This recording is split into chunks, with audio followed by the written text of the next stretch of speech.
Нашите проекти се реални, реализирани и видливи. Го отпочнавме проектот за топлификација на Битола, за кој вие и кога бевте на власт само зборувавте.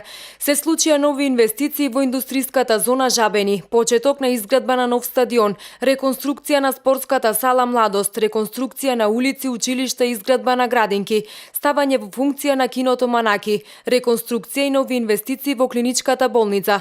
Само изминатата година изградивме коловоз на 14 улици или краци на улицата Бистра, водоводна канализациона мрежа и коловоз на улицата Букова шума, комплетна инфраструктура на улицата Кузман Шапкарев, улицата Никола Киров Мајски во Брусничка населба, коловоз на булевар 1 мај, изведена е канализациона и водоводна мрежа на улица Рашанец и отпочната е постапка за изведба на коловоз, како и реконструкција на водоводната мрежа на улица Брегалница.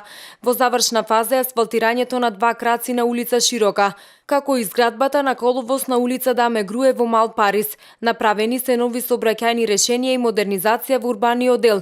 Поставени се 68 нови автобуски постојки и 46 во руралниот дел, а дел од старите се репарирани. Почитувани, ова се само дел од нашите проекти кои се видливи за граѓаните. Од времето кога вие бевте на власт имавте градоначалник. Во Битола единственото што го направивте беше изградбата на камената ограда на реката Драгор и тоа успеавте да ја завршите само од едната страна, се вели во реакцијата од страна на Општинскиот комитет на ВМРО ДПМН од Битола.